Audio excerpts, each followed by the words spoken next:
Hey, listeners. My name is Elisha, the founder of the Witnesses podcast. It's so beautiful to have you listening to our podcast. And I want you to know something that means a whole lot to me. Thank you for tuning in. And one thing I love to tell all of our listeners is it's not just about you listening, but listening to understand. Understanding is the most important thing. So important. So you have to listen, learn, and practice. Thank you so very much and happy listening. Hi, Fabi. It's so nice to have you on the show. How are you doing today? I'm very good. How are you, Elijah? I'm doing fine as well. Okay, oftentimes I love to talk about the essence of this show, which is to invite amazing guests like Fabi, to come talk to us about their triumphant stories because we believe that in our audience, there might be someone who is stuck up in a situation that Fabi came out of triumphantly. So, by that person listening to you speak, he or she might actually pick an information that will lead to their transformation. So for that reason, Fabi, within the next few minutes, let us get started with your story, the challenges that you face in whatever aspect of your life at all, the challenges that you face and how you came out of it triumphantly. Then afterwards, I've got some beautiful questions for you. Okay, over Okay. to you, Fabi. Let's get started. Awesome. I love it. Thank you so much, first of all, for having me on the show. I'm very excited to be here today. Yeah, I mean, challenges in life, that is, what really shapes us. And I faced a lot of different challenges, of course, in the past. But I think for me, one of the biggest challenges that I faced that really fundamentally reshaped my life is when I was 30 years old. And I used to work at a really premium automotive company, and I was just climbing up the corporate ladder and, just living life to live it for someone else. And then I got the call from my doctor saying that they found a pre-stage of cervical cancer. And that really just shaped my pathway going forward, because I remember when I received that phone call, I was literally just sitting on the floor in Palo Alto in our like little apartment. And I remember I was thinking, like, literally, if I were to die this year, what would I have contributed to the world so far? And that was just such an amazing moment for me in hindsight, right? Because it was like one of the lowest points in my life, but also at the same time, it was one of the best things that ever happened to me, because I really realized, like, okay, I haven't really contributed a lot to the world so far, right? I just climbed up the corporate ladder and helped, make the company I work for more successful, but I felt like I haven't really made the really big impact yet. And so that was like really, really big for me. And what happened then after this big challenge is I was literally like, I'm going to fight this. I'm not going to get surgery. Like, I figure something out. And so I started reading about how to starve cancer, like how to really change your mindset to really unlock the power of your own body. And so then 3 months later, after the diagnosis, I got another biopsy and they couldn't find any cancer cells anymore.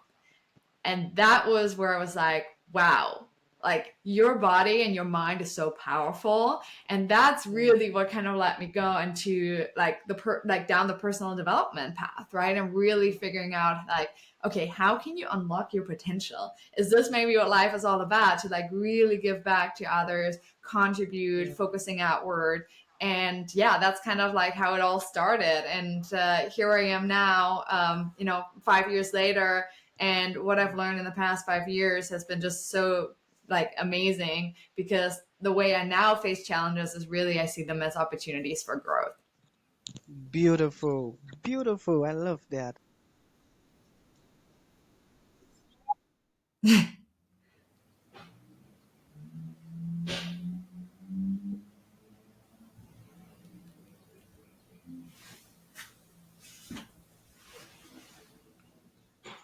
Oh, all good. No worries. You were gone for a second. Yeah. Okay, so let us dive into the very first question. All right, are you Oh, ready? Okay, yes, so it I'm says, ready. all right, it says, how can one overcome self-doubt? Self-doubt. when feeling your way to success. You got it? Yes, it's a good question. So I personally think that overcoming self-doubt is the hardest part about life. Hmm. And so I think the biggest piece that I've noticed is when I started my entrepreneurial journey, I had a lot of self doubt that I wasn't even aware of that I had it, right? But there were like things where I was like, oh, I want to post this.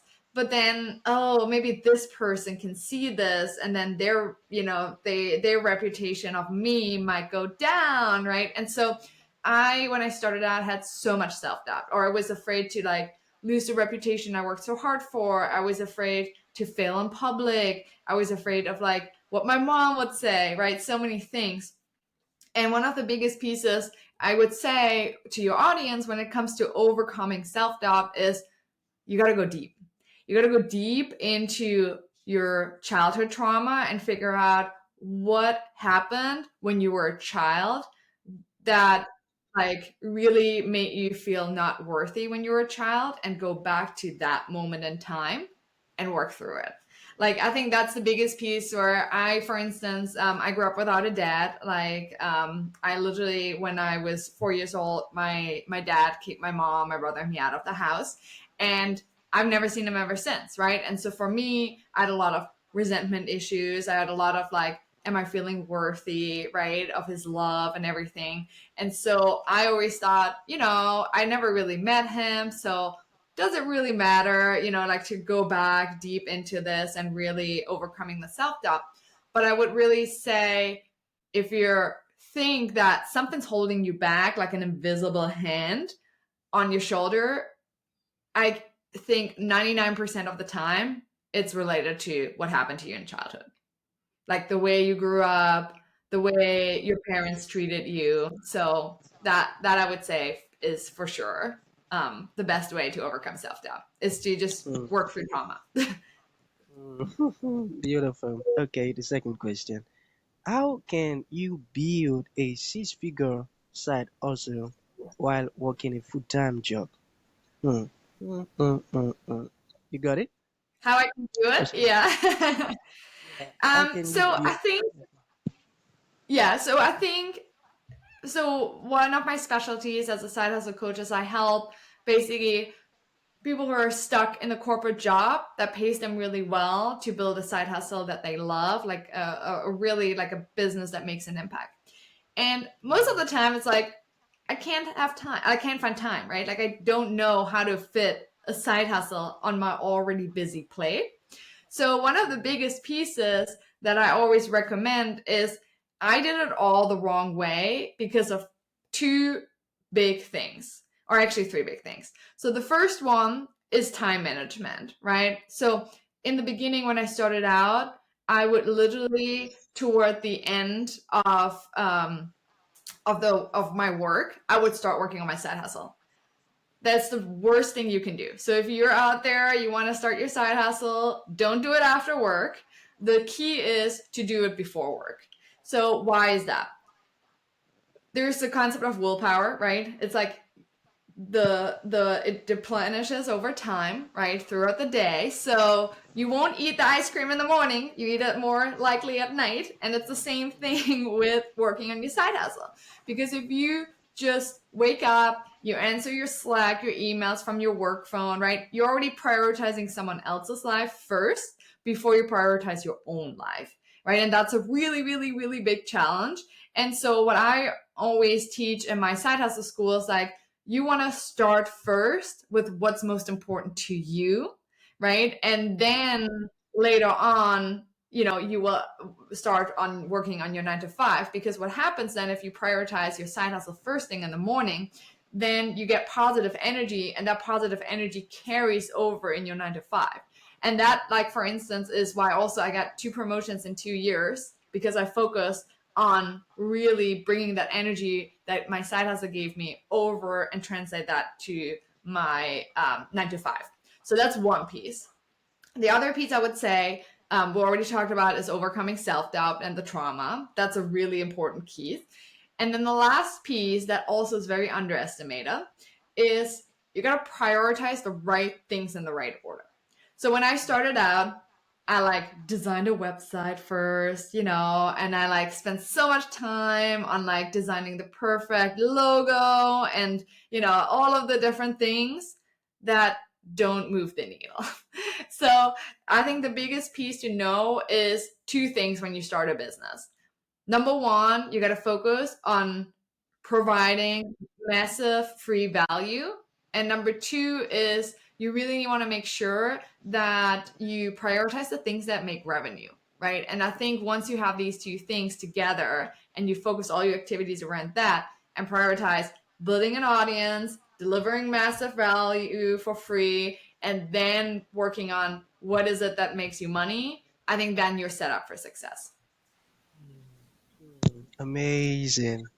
Oh my goodness, this is beautiful. Okay. All right, so we still have about two more questions here. All right, so this says, what has been the biggest struggle?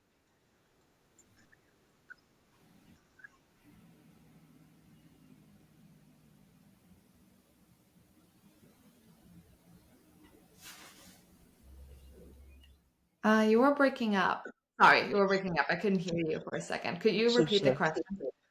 Yeah, I will do that. So it says, what has been the biggest struggle for you to overcome as a non-native English speaker? You got it? Oh, yes, that's a really great question. So, as a non-native speaker, I think one of the things I completely underestimated, and I'm originally from Germany. I moved to the States 7 years ago, and one of the things I completely underestimated is how often you feel like you don't belong in the country that you're in, right? So, for instance, it starts with you're meeting someone new and they're like, "Oh, where are you from?" And then you're like, "Oh, I'm from Austin, Texas." And then there's this like awkward silence and pause. And then there's like, "No, I mean, where are you really from?" Right? And the where are you really from, I think is like kind of like a microcut of like, you don't belong here, right? At least that's how I interpreted it in the beginning. So I think as a non-native speaker, it's like even harder to like go out, right, and like really do the things because you feel like you don't belong and you feel like you're different. And what so many people don't see behind the scenes of non-native speakers is like, I think I always say that the accent that we're trying to get rid of, right? The accent, though, is a testimonial to just one thing and one thing only, which is freaking hard work, right? Every non native speaker I know, any immigrant I know, they work their butts off, right?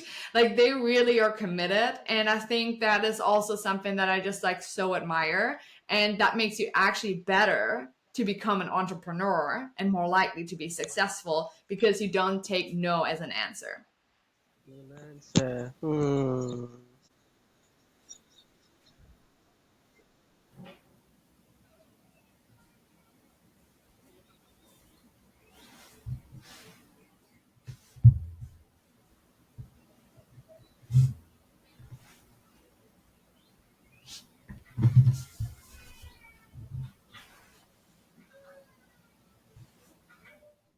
Sorry, you were breaking up again. I couldn't hear you. So the last question, it says, what has been the biggest failure in your business? The biggest failure. Oh my goodness, there's so many, and that's the fun of it. But the biggest one, I think it kind of comes back to what I said originally. Is um, I love. Okay, so what's really my biggest failure is I think that I was I think the big piece is I just did something where I like really didn't follow the same approach that I did that made me successful in my 9 to 5 in terms of product management, right? So, for instance, whenever I develop products in my 9 to 5 job, I would always start with like interviewing customers, right? Getting to know them, really making sure that I know their problem, and then start with their solution. However, on the other hand, I would say when I started out, I was like, oh, you know what? It would be so cool to have like a leadership course for millennials, right? To like climb up the corporate ladder even faster. And I spent probably over 8 months like locked in this DIY office, just developing the course. And then when I started selling it, I didn't sell anything, right? And I was thinking, like what did I do wrong?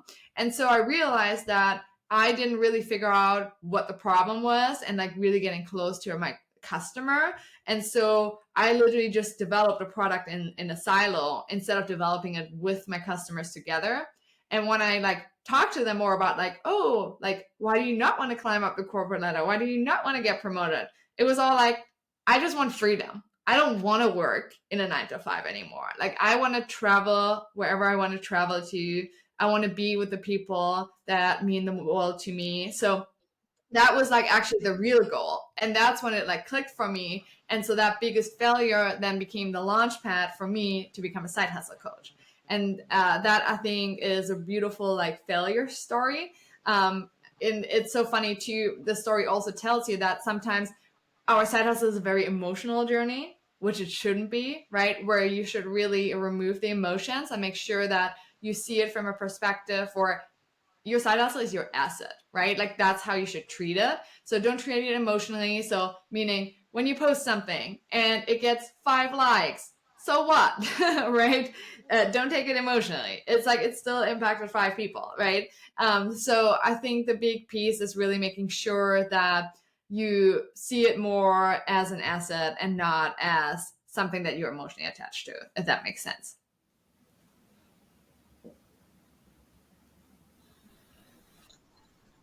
Right. Wow. You know, our conversation has been so educative. Why? Because your words are so filled with so much insight. Fabi, I must confess, you're such an amazing person. Okay, so um, yeah. In conclusion, what would you like to say to the audience? And let's say there's someone who would like to reach out to you, learn more about what you do.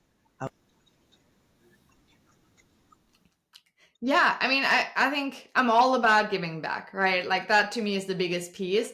And so one of the things I started last year is a YouTube channel that has like tons of passive income tutorials. It's all for free. So you can just go there and see, whatever you want to do. If you want to create a journal on KDP and sell this on Amazon, right? If you want to create an online course without developing it, but for selling it, like I have bunch of tutorials there. So I would really highly recommend if you've been thinking about starting your own business, but something's been holding you back, check out my YouTube channel because I think you will get a lot of value out of it. All right. Beautiful. Thank you so much for honoring the invite, Fabi. It means a whole lot. That's going to be the end Of of the course. show. Thank you for coming. Thank you so very much. Thank you, Elijah. I really, really appreciate it too. Is there anything I can support you with?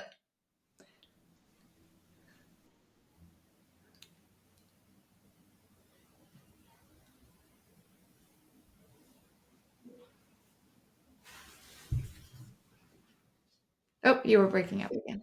Is there anything I can support you with?